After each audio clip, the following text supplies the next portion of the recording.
between the skies. Rely on yourself in the way. Believe.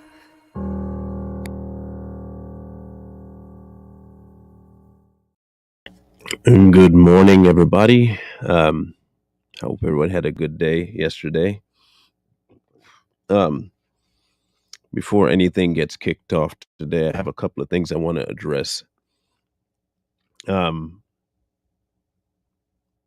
Last night during our show on Too Strong, I had a case of mistaking identities with the person I thought was in the chat room that was not. Um, while the person that I addressed has almost the exact same viewpoint as the person I thought I was addressing, it was not that person. So I want to make that clear. However, the person I thought I was addressing um, was a person I thought was a friend. Um, I don't recall calling them any names. Um, but then I woke up this morning to a post by that person, um, and I'm going to read it because I think that if there is anyone else out there that has the same viewpoint about myself or the show Too Strong or even what I'm doing on this channel, um, like this person, if you did not have the um, space or time or wherewithal to address me beforehand, you can do that now and act accordingly. So um, they said you all want to talk about lying on people. I wasn't even in your live chat last night. I honestly very watch your SHIT anymore because I know you guys are sellouts. Hence, Marlon inviting me to do a show with him, then spending the entire time trying to dismantle the titles he set out for me. That was a journey. I did a journey with this person, and apparently they think that I harassed them during the interview, and they just never said anything about it. You guys work for Donald Trump. Shut the F up and sit down. Um, so I want to address it for two reasons. There are lots of people that know me, I guess.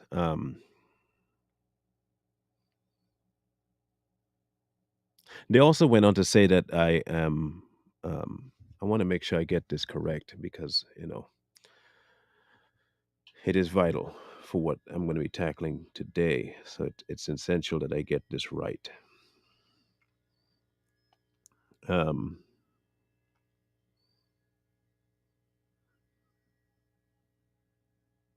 Let me see if I get this correctly. Um, I practice witchcraft. Um,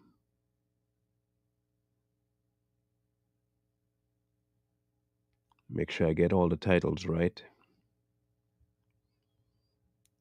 Um, I worship Trump, and what I push is not biblical. So, um, if there are any that watch this channel or listen, um, that are of the same opinion that I do not push anything biblical or that I practice divination, um, and you just haven't been able to say it out loud, you can. Um,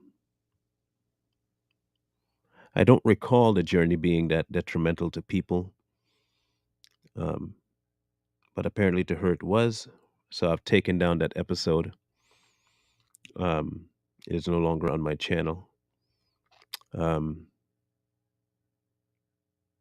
I've taken down another episode I did with them as well. And I just want people to understand something before I proceed with the title today. Okay. Um, when I bring people into my circle, you're in my circle.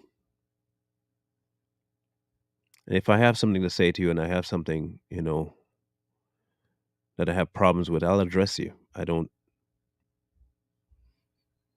hold that kind of thing against people and not say it. But when this kind of stuff happens, it is a because I keep people close to the vest and I do value them. This kind of stuff kind of hits a little differently.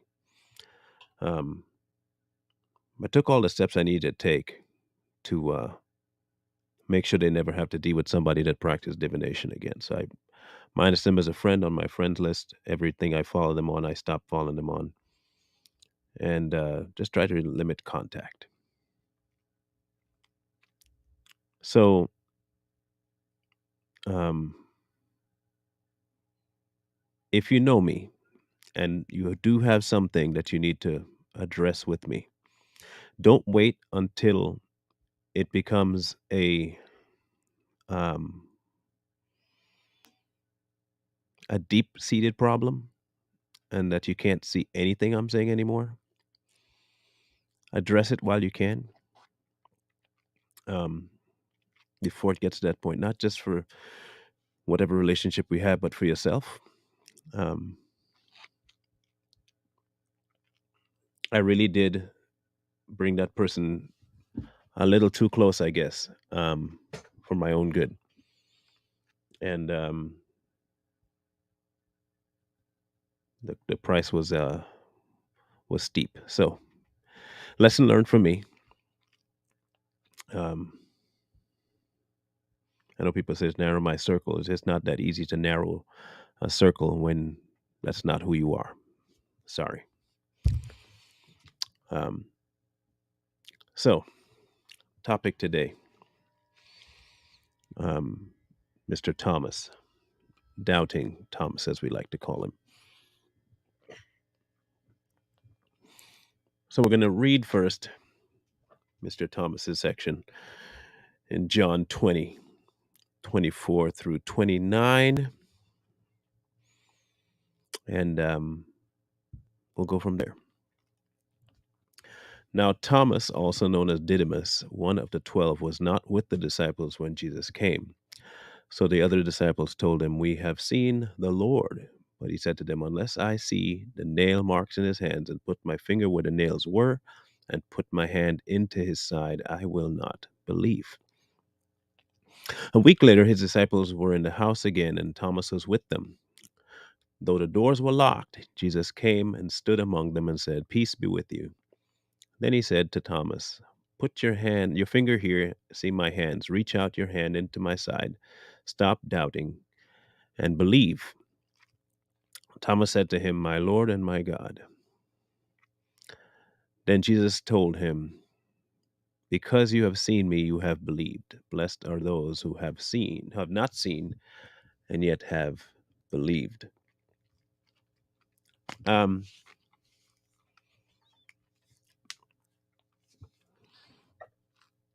when Thomas eventually came to meet with the disciples that day, and they said to him, "Oh, we've seen him." Now, remember something about Thomas, right? He was with the group before. He knew what was going to happen. He knew everything that Jesus said. It's not like Thomas was hearing something new about Jesus. He knew that Jesus said something about his return, and he just didn't think it was going to be possible. None of them, I don't think, really believed that it was going to happen until it happened. But Thomas was different, and I think we needed to have a story like that, one of the 12.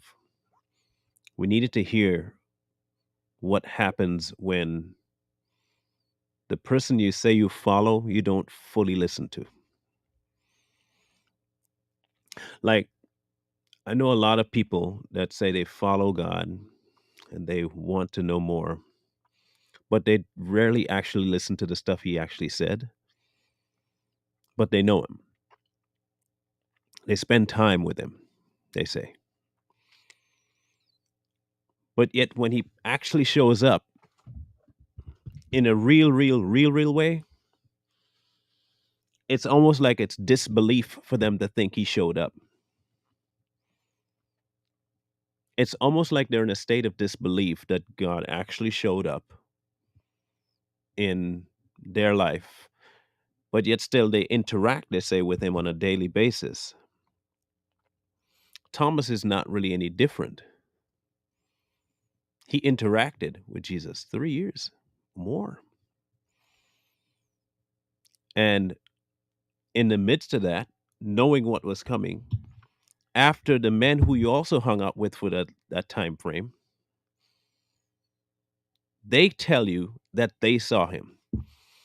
And in your mind, you don't echo back to the things Jesus said. You don't echo back to what was actually done. You go to the space of it can't possibly be. Now, I for one have been there where I will ask him to show up, ask him to act, but I don't ever ask with any sort of expectation. I do it because I'm supposed to.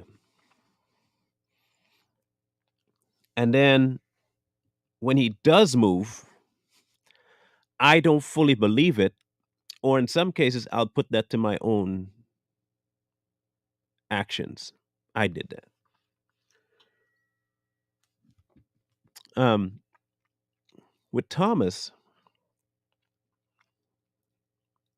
that disbelief that Jesus was back manifested itself in such a definite way with him that he had to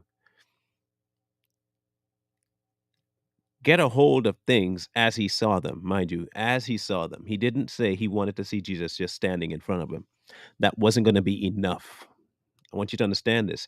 It's not only enough for him to see the figure, the person, Jesus standing in front of him again.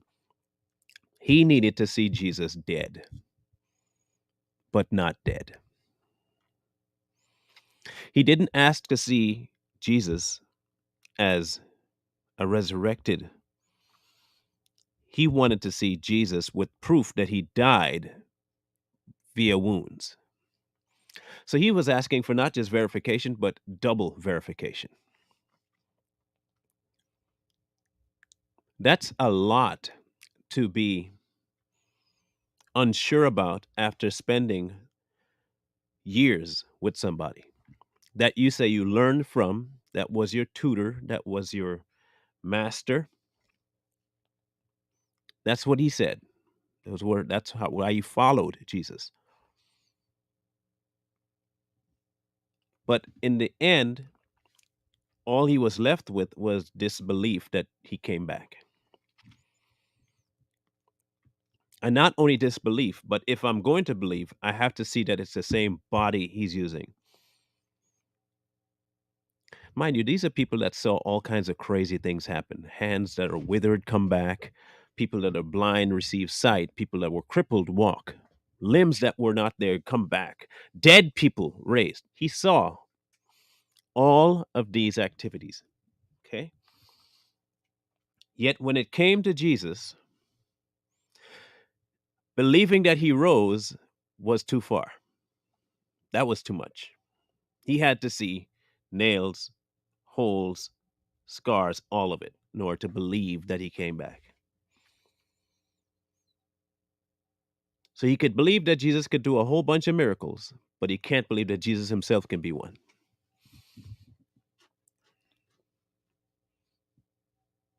So now think about that from our perspective. How many times have you said, I trust you, God, I trust you? But in the midst of his answer, you develop doubting Thomas syndrome. Or you get impatient and you jump ahead because you don't trust the man that you say you follow. Look, it happens. It happens to, you know, in everyday life, you can trust certain things to take place and it doesn't. Okay. And somehow we end up placing that mindset on God.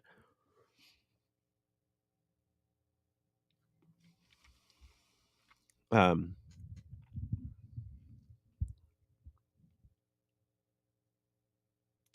Thomas was one of the most, I think, abused characters by the church. I say that because I say, if I were there, I wouldn't have doubted. I would have believed. Really? You wouldn't?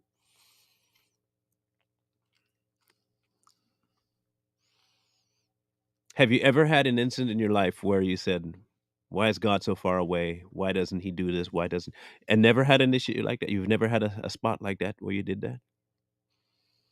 That's the exact same spot that Thomas was in.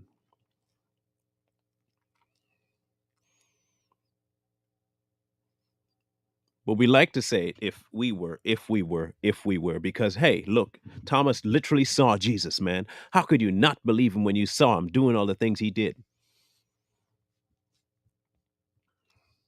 I could tell you of a lot of things that God done to within my life that is not explainable by any man-made metric. No, you can't explain it. There is zero way for you to explain it. None. And yet, in all of that, I would still end up doubting too. But notice what Jesus said to him: because you've seen me, you have believed, but blessed are those who have not seen me yet believe.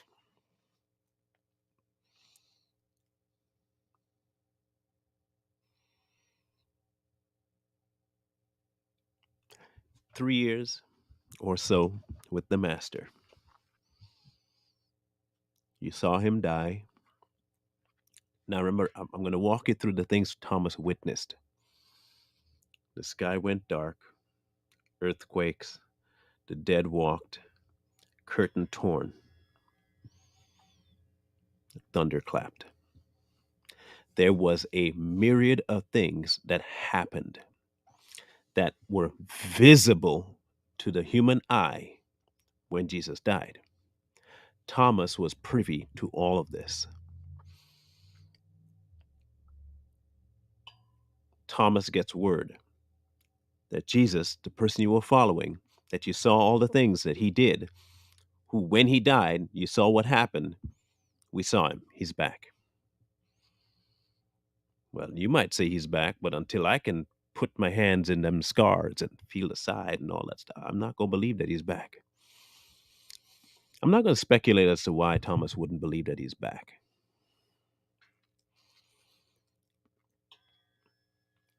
And I have no concept of why he would think that it would be impossible. But apparently he did. What I can tell you is that more of us than not identify with Thomas than we want to believe.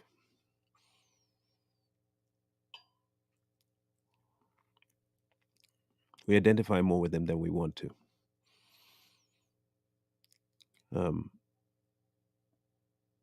our disbelief about what God can do ends up influencing on what we believe he actually can accomplish. Our belief becomes who he is.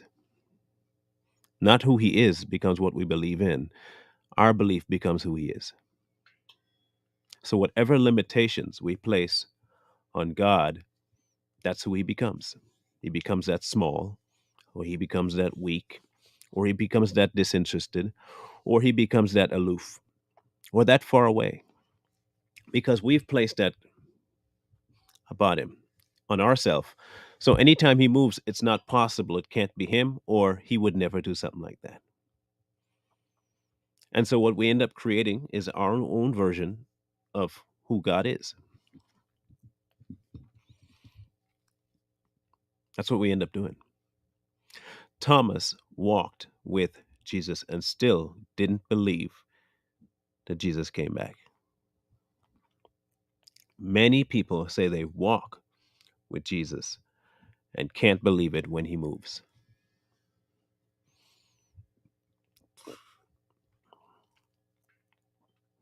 So, what's the difference between Thomas and the rest of the disciples? Did any of them have that same thought process of whether he'd be back? And if one of them didn't see it, if it wasn't Thomas, would they have the same idea as Thomas? Because they have the benefit of seeing him. He didn't. But they all had the benefit of knowing him. So the error had to lie in Thomas's version of knowing Jesus. The reason Thomas can be that aloof about who Jesus was because in the time that he was around, he was not that vested. That's the only common denominator is their time with him.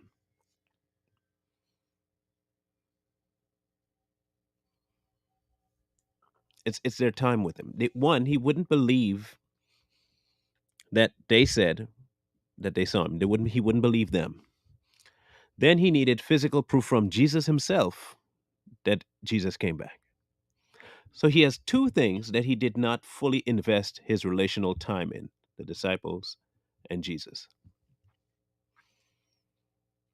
Otherwise, you hung out with these guys, you all learned from the same master. And for some reason, though, you're the one that can't believe either.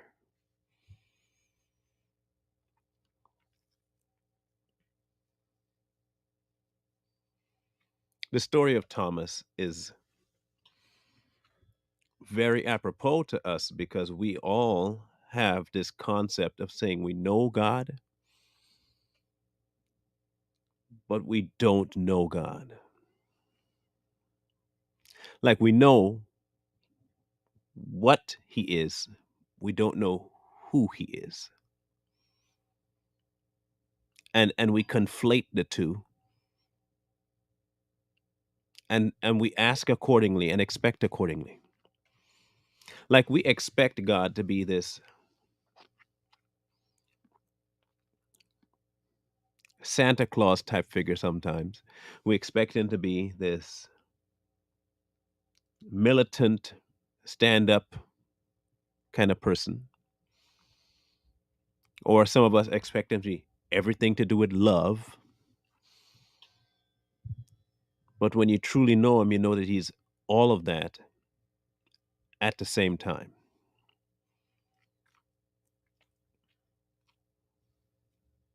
There's a difference between knowing what he is and who he is. The who aspect of him is relational. The what aspect of him is me seeing. That's God. Okay. He's the creator. There you go. Omniscient, perfect. Omnipotent, yep. That's what he is. But who is he? There's a translation from he is God to he is mine. There's a translation to say he is God of all to he is my Lord and Master.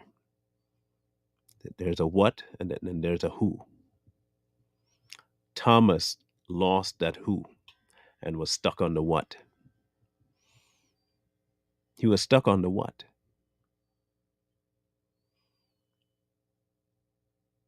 The who didn't take full effect until he started doubting what he knew.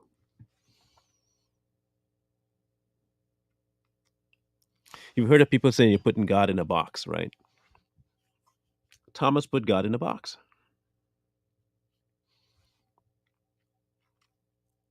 There's no way you could come back from the dead. I can't believe that until I see you come back from the dead. I know you raised other people from the dead, but yourself, that's a whole different story, man. Come on. I believe in what you can do. I don't believe that you are who you say you are. I mean, I know you can do it. You can do some stuff with other people, but just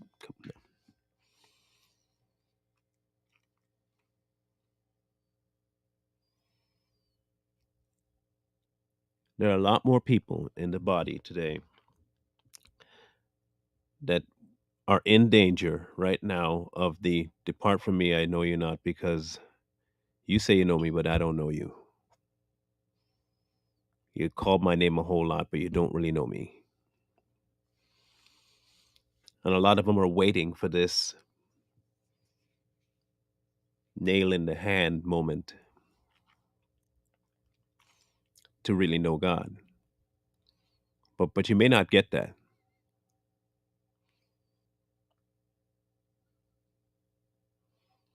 You may not get this hard, fast, tangible movement to enable your belief.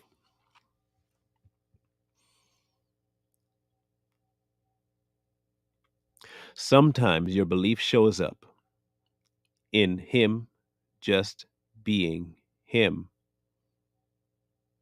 and you understanding who you are before Him. I've said that before. When we fail to understand our place, we fail to understand who He is.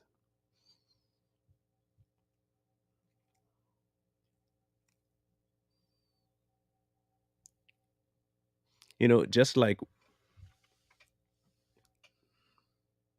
we discussed a little bit last night about how the church itself has done a disservice to people, right? Where the church itself today, the modern church, when they should be a reflection of who Jesus is, all they are is a reflection of what?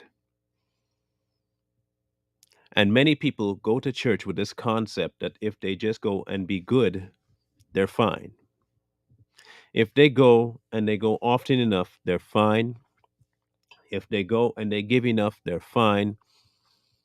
If they go and they're nice enough, they're fine.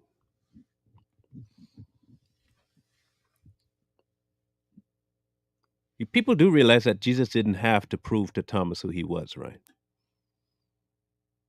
That was a mercy for Thomas. That was a mercy.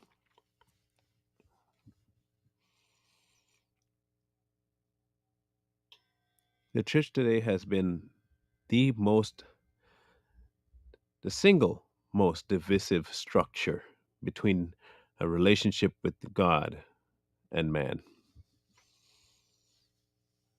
Not all, not all, not all, but most.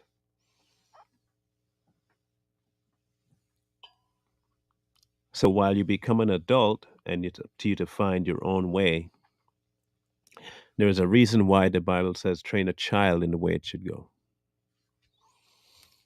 Because knowing it from youth as a truth forms who you are as an adult, and it matters.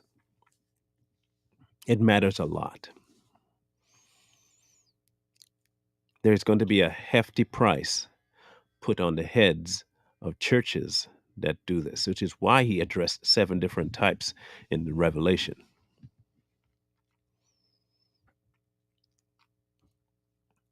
Thomas is not alone. Thomas is not that much of a rarity. There are many that want God to act in full view of everyone else for them to believe that he is who he says he is. They don't want to take his word. They don't want to take what he said. They don't want to do any of that. They want tangible, hard, factual stuff to work with, thereby foregoing faith altogether.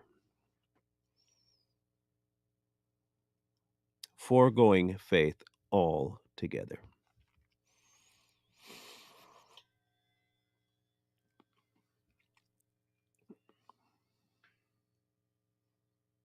You know, the more I think about what must have flooded Thomas's mind when he finally put his hand into the hole, what emotions must have flooded him when he said, "My Lord and my God."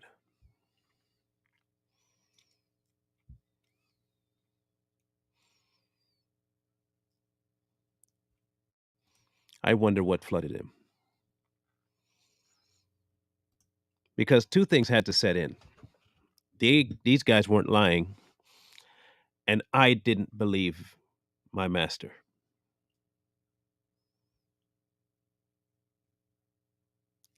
They weren't lying, but I didn't believe them. And I didn't believe him. That is saying quite a bit. But it's saying more the way Jesus approached him. He indulged his disbelief.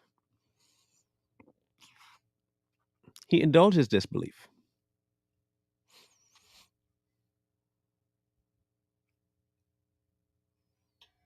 and said, "Go ahead, here, touch that.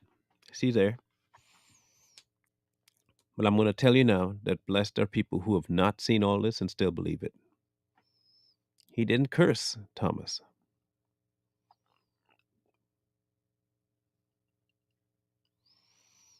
We are those that he mentioned then. We are the ones that have not seen yet believe. And even in this place, he still shows up in mighty ways to prove himself. He doesn't have to, mind you. He doesn't have to.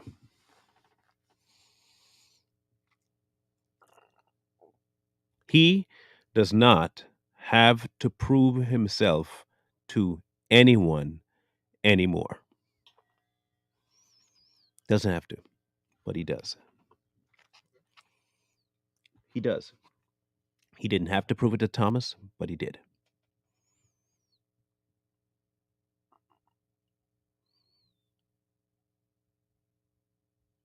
That shows a level of commitment on his end that we rarely reciprocate. We don't stand by him when things are going bad. In fact, most of us will curse and say, "Why aren't you with me in this? Why did you leave? Where are you? When are you going to do something? I'm waiting for you to move." Instead of just abiding in the knowledge he is who he says he is. We're always holding our hands out looking for something to get. We want, we want, we want. I think if more of us decided to just believe without any other gift, any other sign, other than the fact that he is who he is, I think you'll see a drastic change in the church. But for now, it's all about what I see. What do I get? Show yourself.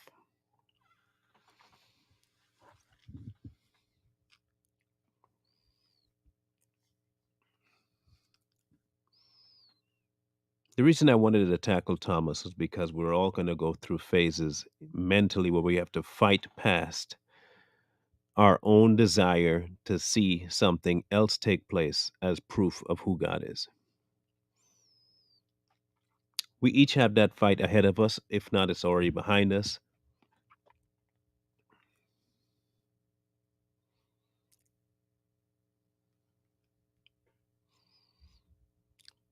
I also know that believing God is a test. Okay, I can be brutally honest with people. I can be honest with you.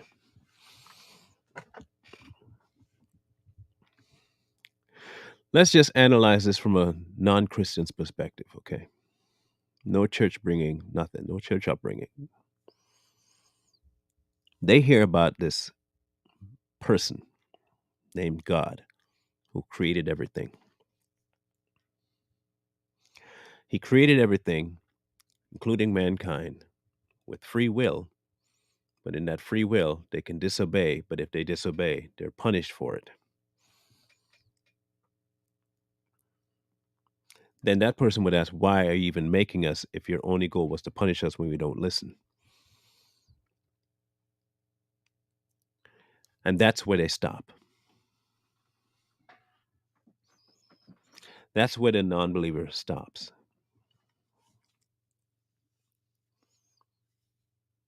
What they don't realize is that obedience is indeed the ushering of his blessings. And the disobedience is the ushering out of the blessings. Each behavior yields a certain built in response,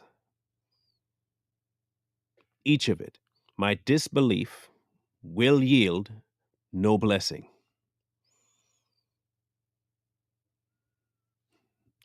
My belief and obedience will bring in blessings.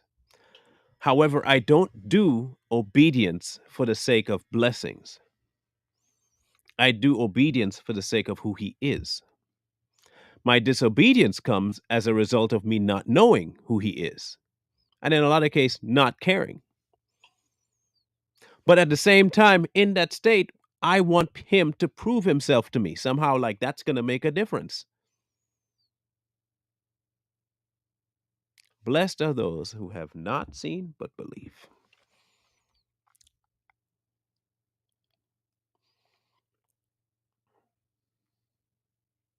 It is vital that we get to the understanding that if God says he demands praise and obedience, is that what we give him?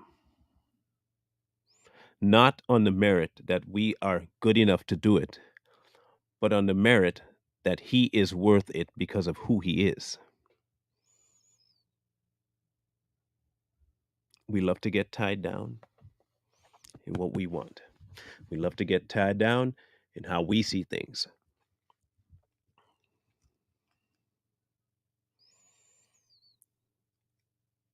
Thomas knew better and still wanted more. And even in that, God still gave him an extra measure of proof while rebuking him.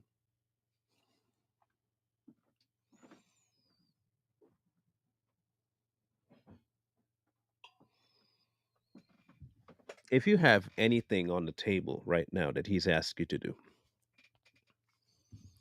and you're in your mind saying, I'll get to it when he actually shows me a sign that I'm supposed to be doing that.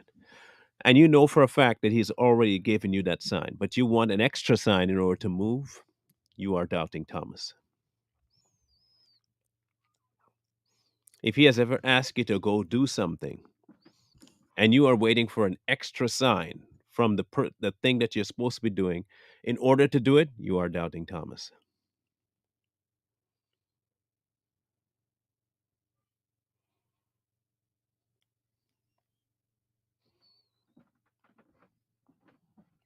If you have ever been told to go speak to somebody and you said you can't because you're like Moses, I got a problem, you are doubting Thomas. You want to see the end result before the obedience. You want the product of obedience without being obedient. And that's not how it works. It's not how it works. You can't get the result of something without doing that something.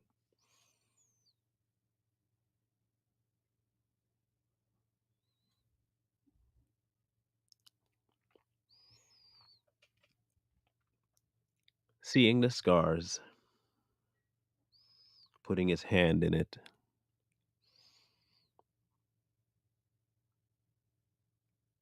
when equated to what we go through today, is no different than us asking God to move, verifying with you what the move is going to be, then moving, and then coming back to you to tell you, see, I did it. And then we'll believe that he was going to do it. That's what we almost require of him now. Prove to me that you can do what you say you can do, and then we'll talk.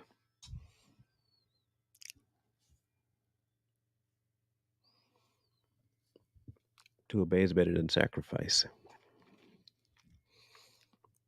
And this journey is not about us, it's about him.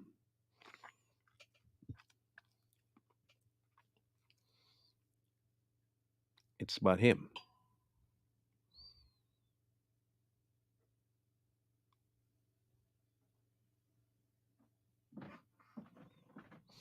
Um, I don't practice witchcraft. I want people to be clear about that. I don't. Um, I don't practice divination.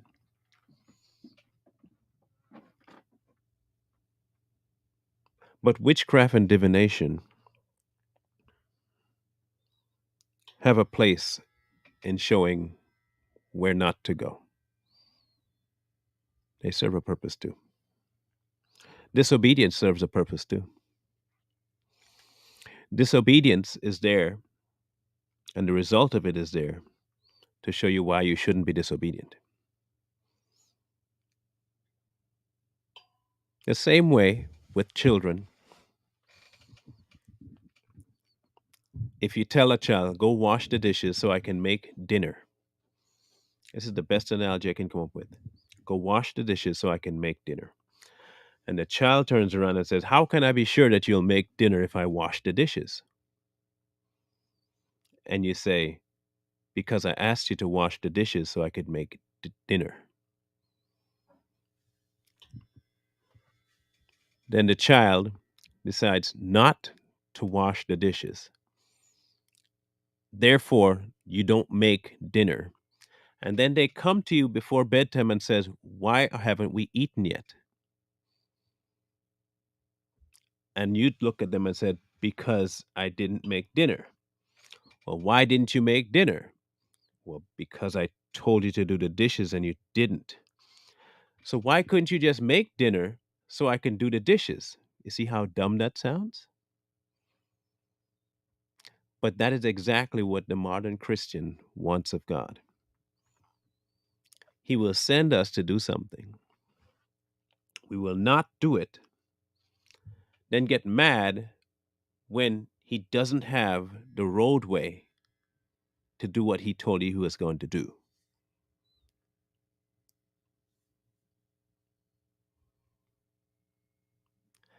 Thomas wanted the belief the way he wanted it, didn't want the belief the way God intended. But he was humble real quick. He was humble very quickly. But you can't treat God as though you are that petulant child telling the parent what they will and won't do, but still want the parent's blessing, protection, and love.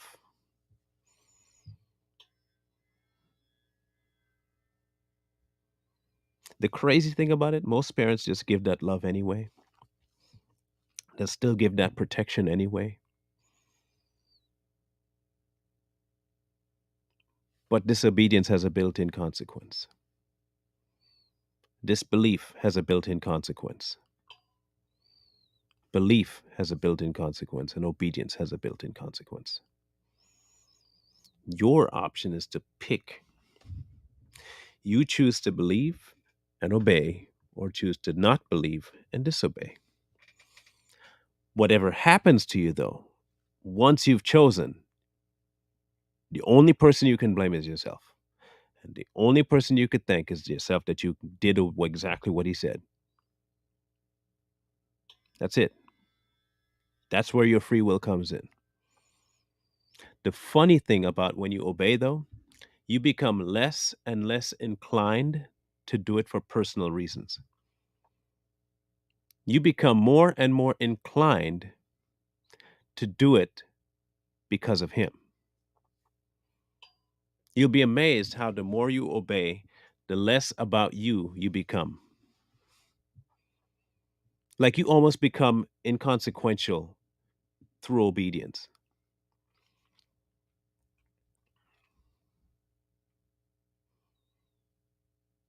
Obedience is pivotal to your walk. It is hands down the most pivotal thing.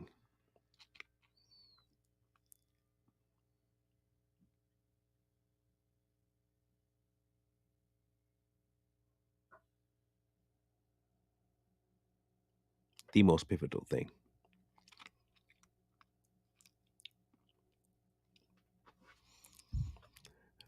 Not quite sure what you mean by that, RJ, but okay. Um, Thomas had to see.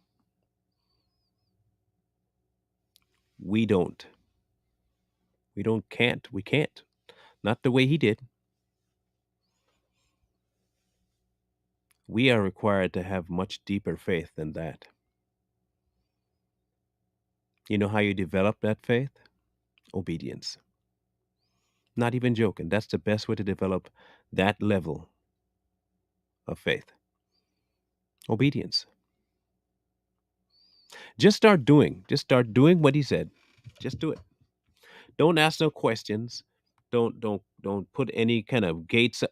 Just do something. Just do it.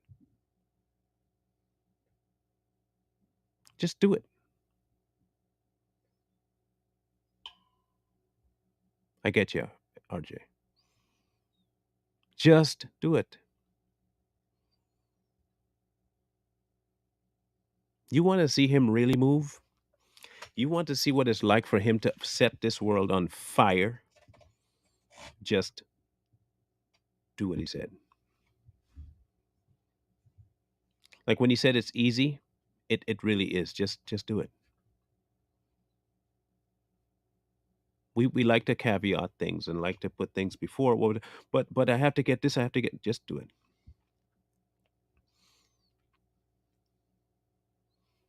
Just do it.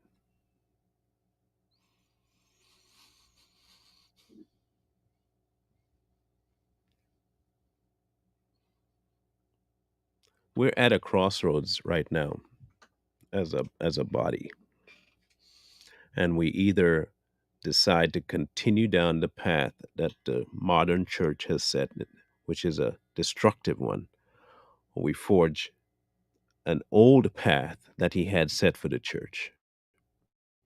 We go back to the original concept of the church and ignore this nonsensical thing that has become a conglomeration. This insane, asinine, ridiculous behavior that we now consider church needs to stop. The social club aspect of it, the always need to be happy aspect of it, it needs to stop. There should be no one going to a church that's poor.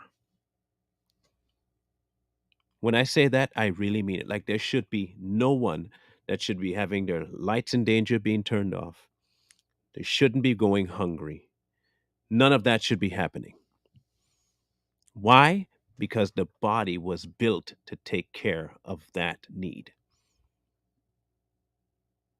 There should be zero person lacking anything in the body.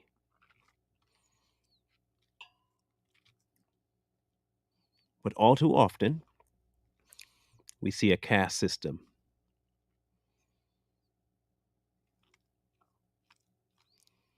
and we end up with more Thomases than we should.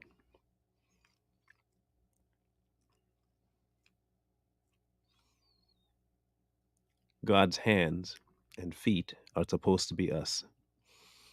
And when there are people who are itching to see Him move, and we sit by and do nothing, we're creating more reasons for people to not believe.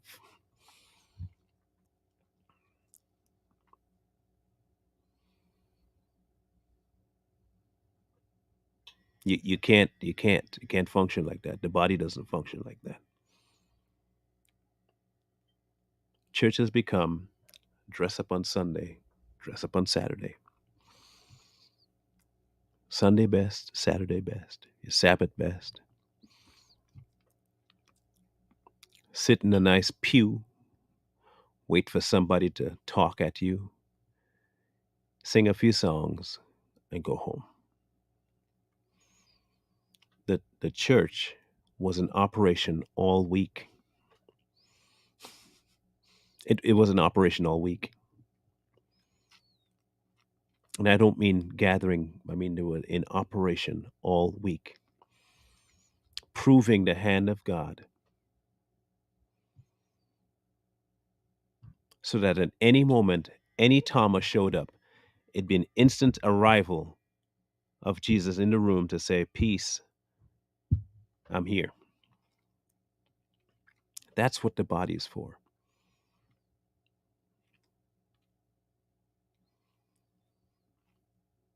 But Thomas is a piece of all of us at some point or another where we want to see tangible results from God, even though we have been with Him for a long time. That part, though, is on us.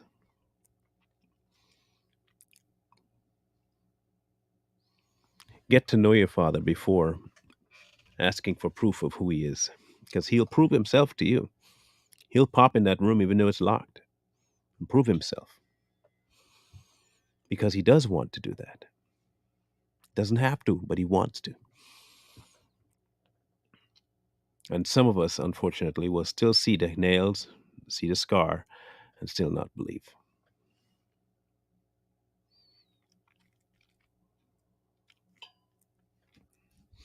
I just ask you not to be that person. Don't be that person that tries to one up Thomas. Don't one up him, okay? Just don't. That's not the thing you should be trying to outdo him on.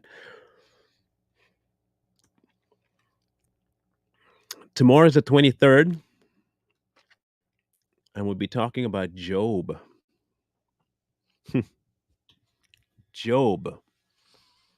I think of all the stories in the book, this conglomeration of books called the Bible, Job has to be one of the most insane stories. And I mean that. It's one of the most crazy stories out there. But we will break it all apart, including the whole spirit going to go talk to God about this, including all of his friends talking to him. My favorite friend is Elihu, by the way. That's my guy.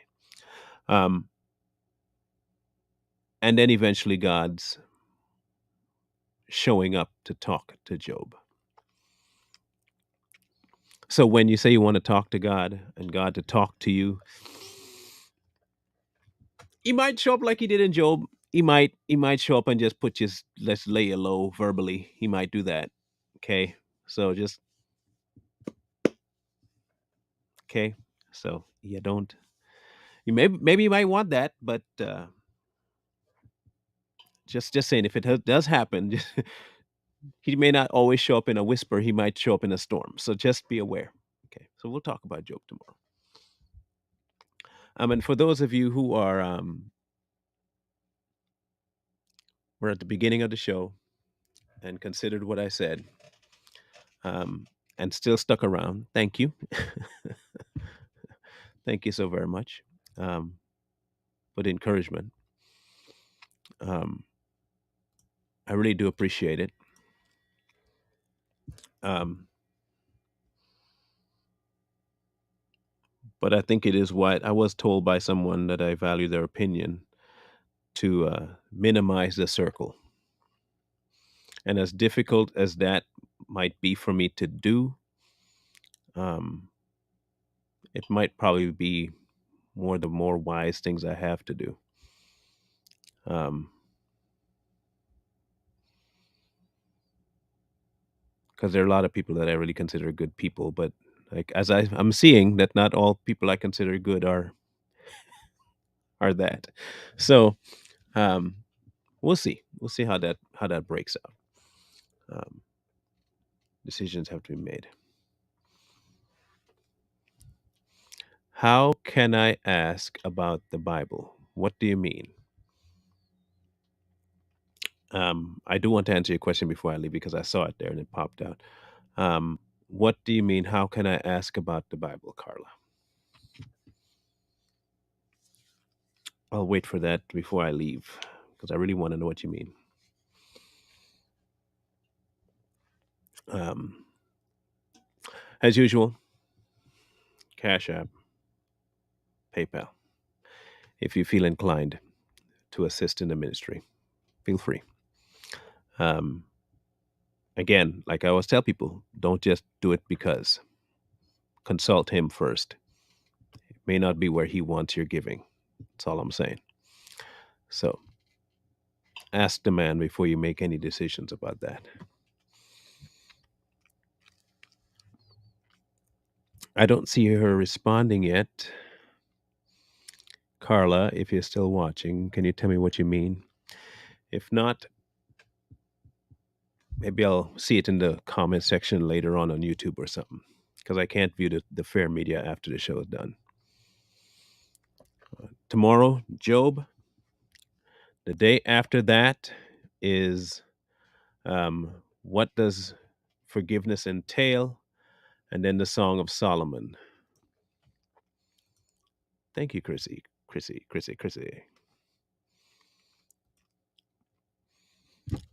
I wanted to know, here we go. I wanted to know, should we be concerned about, no, nope. You shouldn't be concerned about anything missing. Here's why. Okay, ready for this? The essential thing that you should know, that is really the only thing you should be telling people, is the kingdom is here, and the way into the kingdom is through Jesus. Those books aren't missing. That is not missing. That is very much there.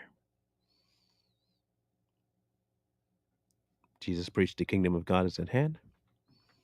He ushered in the kingdom. We are asked to come into the kingdom and bring others to the kingdom. Nothing missing there.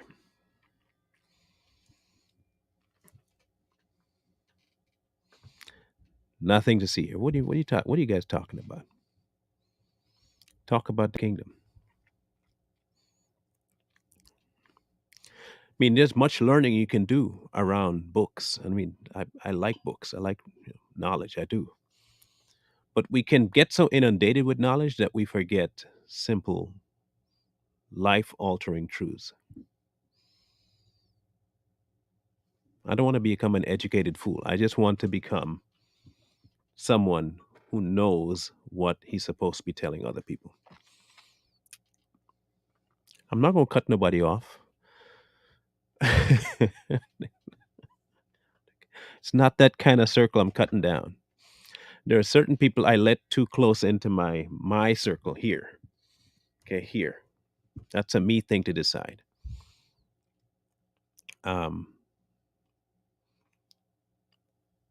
Friends on Facebook and stuff. Yeah, but I let too many people into that inner circle heart wise, and it's burned me a couple of times.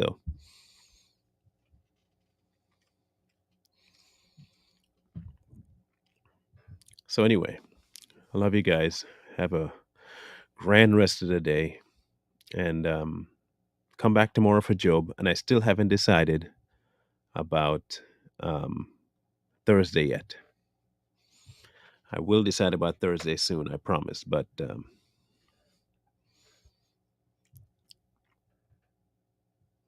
and you'll know.